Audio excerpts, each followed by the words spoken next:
1 Coríntios, capítulo 3, no versículo 5, diz assim: Afinal de contas, quem é Apolo? Quem é Paulo? Apenas servos por meio dos quais vocês vieram a crer, conforme o ministério que o Senhor atribuiu a cada um.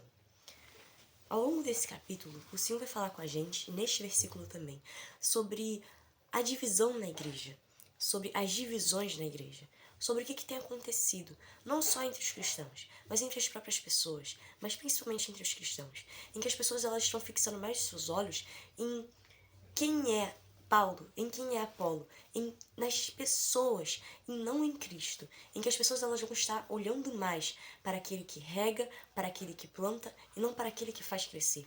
Pense em uma planta e um terreno solo fértil. Quem é que criou o terreno solo fértil? Deus. Quem é que criou a planta? Deus também.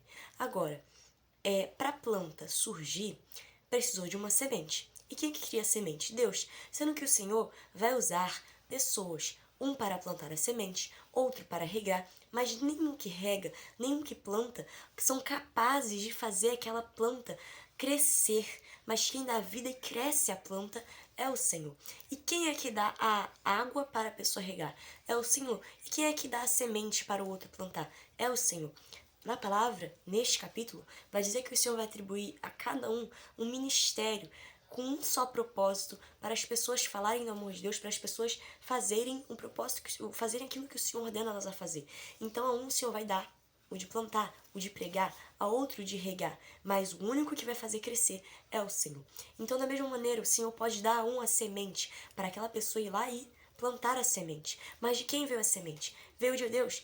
E então o Senhor pode dar água a um para este ir regar, mas agora de quem veio a água? Veio de Deus. E quem é que vai fazer aquela flor, aquela planta crescer? É o Senhor. Então, tudo depende de Deus e não do homem. A gente tem que tirar os nossos olhos do homem e começar a colocá-los em Deus. Porque é como Paulo falou. Afinal de contas, quem é Paulo? Quem é Apolo? São somente servos dos quais as pessoas vieram a crer. Foram usados por Deus. Então, eles plantaram a semente. As pessoas começaram a crer. Mas não foi porque eles mesmos fizeram eles crer, mas porque o Senhor usou eles e eles passaram a crer. Então, os nossos olhos não tem que estar em, olha, eu me converti porque aquela pessoa foi e falou comigo. Eu me converti porque foi ele que me fez me converter. Ou então uma pessoa se converteu porque o Senhor também vai falar com a gente nesse mesmo capítulo que o padrão de sabedoria deste mundo é loucura aos olhos de Deus. E se a gente quer se tornar sábios, a gente tem que ser loucura então para esse mundo, ciente de que para Deus o padrão deste mundo é loucura, a gente tem que ficar loucos para o mundo, fazendo a vontade de Deus e tendo a sabedoria verdadeira que vem de Deus. Por que eu estou, Por que a gente está falando sobre isso? Porque a partir do momento em que você deixa de ficar dando créditos, credibilidade para o homem e começa a entender que o homem depende de Deus e que toda glória e honra e exaltação devem ser dadas a Deus, você está indo contra a sabedoria suposta, a suposta sabedoria deste mundo.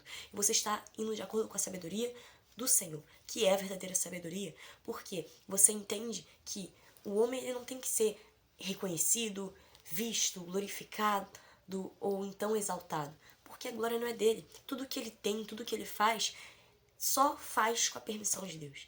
Então, tudo isso é para a glória de Deus.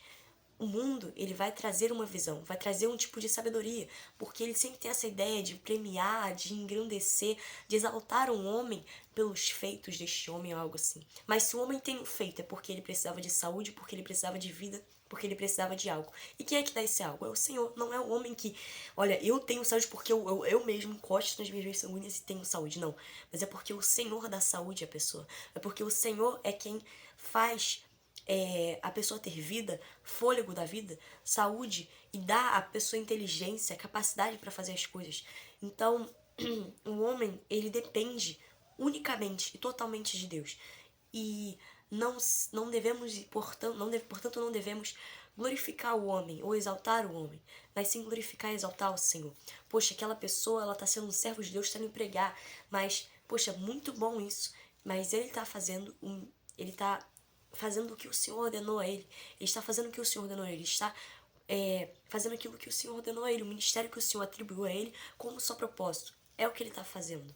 Então, isso tudo é para a glória de Deus. Porque se ele está indo pregar, se ele está indo falar, é porque o primeiro Espírito Santo deu a ele para ele falar e as pessoas vão crer, porque o Espírito Santo faz elas crer. E usa ele como instrumento, usando as pessoas como instrumento. Porque o Senhor, ele é bom e ele quer nos usar como instrumentos para falar do amor dele para as pessoas, para essas vidas, sendo que a glória não é minha, não é nossa, mas a glória é do Senhor dos Exércitos. Né? Porque, olha, outra pessoa ali, ela tá. Perdão. Porque outra pessoa tá pregando, tá falando do amor de Jesus, tá fazendo aquilo. Poxa, que bom, glória a Deus por isso. Mas isso não é ela, é o Espírito Santo trabalhando nela. É o Espírito Santo que plantou a semente nela e agora deu a ela a semente para plantar em outra pessoa também. E Deus vai fazer crescer. Então que os nossos olhos não estejam nas coisas deste mundo, mas estejam em Cristo. Não estejam na suposta sabedoria que o mundo busca impor sobre nós, mas que venhamos ser como loucos para este mundo e seguir a sabedoria verdadeira de Deus. E o Senhor também vai falar com a gente neste mesmo capítulo, nos primeiros versículos, sobre as divisões na igreja, na verdade ao longo de todo o capítulo, como a gente está vendo, mas primeiramente assim, nos primeiros versículos vai falar que Paulo teve que dar de leite materno para as pessoas e não de comida sólida, porque eles não estavam em condições de receber comida sólida. E de fato ainda não se encontravam em condições. As pessoas, por estarem tão iludidas, tão olhando tanto para o homem, fixando os olhos no que o homem faz, no que o homem fez, ou então na capacidade humana, ela vai se distanciando de Deus ao invés de fixar os olhos em Deus. E ela acaba se tornando mundana, ela se torna carnal. Porque se ele está tendo que dar como leite, é como se a pessoa ainda estivesse carnal. Isso é uma coisa muito séria, porque foi uma coisa que Deus primeiro falou comigo para depois compartilhar com vocês. Então a gente precisa do alimento sólido e não só do leite materno. Porque o leite materno é aqueles que são ainda mundanos, são ainda aqueles carnais. E o Senhor quer nos dar alimento sólido. Sendo que para isso a gente precisa então seguir a sabedoria verdadeira que vem do Senhor e deixar de seguir as influências, essa loucura do mundo, que para Deus é uma loucura, e realmente é. Então, é de segundo os princípios bíblicos. Então a gente tem que fixar os nossos olhos em Jesus e olhar só para ele e não olhar, tipo, nem para a esquerda, nem para a direita, mas olhar só para o centro, olhar só para o alvo que é Jesus. E não pensar em outras coisas que podem estar nos afastando de Deus. E quando a gente vê o homem, a gente tem que entender que ele é dependente de Deus. Ele é tão frágil, aquela pessoa lá, ela é tão frágil como eu sou frágil, como nós somos frágeis. Nós dependemos de Deus. Eu não dependo daquele homem, eu não dependo de outra pessoa, mas eu dependo unicamente, totalmente de Deus. Então, os meus olhos devem estar centrados em fazer a vontade do meu Senhor. Centrados não, perdão. Devem estar centrados, sim, em fazer a vontade do Senhor, mas primeiramente devem estar centrados em Jesus, naquilo que ele já fez por amor a nós, e devemos viver uma vida de acordo com a vontade dele. Jesus te ama muito, que Deus te abençoe. Fiquem com Deus.